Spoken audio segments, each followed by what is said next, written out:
একা জলে নামবে খুকি?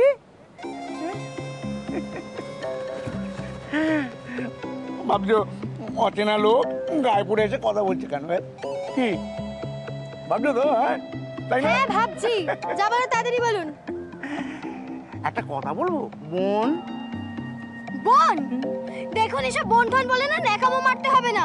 আমার নাম স্বয়ম্বরা গোস্বামী, আপনি আমাকে টিনাও বলতে পারেন। তাড়াতাড়ি বলুন।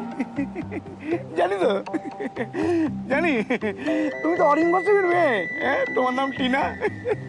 আপনাকে আপনাকে ধন্যবাদ না দিয়ে কিন্তু পারা যায়। এর আগেও আপনি আমাদের জন্য অনেক কিছু করেছেন, কিন্তু কাল রাত্রে আপনি যেভাবে সাপের হাত থেকে টিনাকে বাঁচালেন, আপনি না থাকলে হয়তো কাল রাত্রেই টিনা সাপের কামড়ে। আমি ভাবছি অন্য কথা। এইরকম একটা ঝকঝকে এত বড় একটা হোটেলে সাপ ঢুকলো কি করে? ঘরের মধ্যে সাপ ঢুকে পড়লো, আর বিশেষ করে এই রকম একটা বিষাক্ত সাপ কি করে?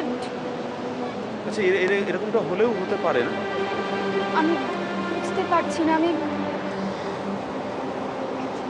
সাপটা ঢুকলো কি করে? জানি না, আমিও বুঝতে পারছি। আমি কথা বলে দেখবো একবার হোটেলের লোকদের সঙ্গে। বাইরের থেকে কেউ যদি এসে থাকে তাহলে। এই দেখো, তোমরা এত সিরিয়াস হয়ে না তো। আরে কি এসব আলোচনা করছো? আমরা এখানে এসেছি, সমুদ্রের ধারে এসেছি আমরা স্নান করব বলে, হুটোপাটা করব বলে। এই মুখ গোমড়া করে কেউ থাকবে না। নো, আমরা চারজনে মিলে ঠিক করেছি যে সকলে মিলে ওখানে যাব আর জলে হুটোপাটা করব। হ্যাঁ, কি বলো? তোমরা বলো আমার সঙ্গে।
সাপ বেটা বেইমানি করে গেল। হ্যাঁ, কিন্তু বুলেট কখনো বেইমানি করে না। আরে যন্ত্র গুলো তো তেল মাখিয়ে রেখেছিস তো? হ্যাঁ বাবা, একদম রেডি আছে। হ্যাঁ, মারবো কনের করে টেনে এক থাবড়া। আরে আরে আমি জানি না যে এতে করলে দাগ থেকে যাবে। হ্যাঁ, কিন্তু এছাড়া তো আর অন্য কোনো উপায়ও নেই ভাই। ওপেন রাস্তায় গুলি চালালে তো ঝামেলা হয়ে যাবে।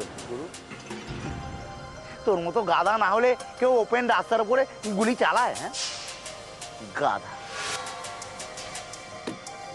যেটা করতে হবে সেটা হচ্ছে এই নির্জন লুকোচুরি জঙ্গলে রানীকে একবার নিয়ে আসতে হবে। ছাগল, রানীকে এখানে একা নিয়ে আসবো। আর একা আসলে ও যেন ফিরে না যায়। কি করে আনবো সেটা মঙ্গলময় করুণাময় ঈশ্বর আমায় নিশ্চয়ই বুদ্ধি দিয়ে দেবে। সকলই তোমার ইচ্ছা, ইচ্ছা মই তারা তুমি মা মাগো। রানী কहीं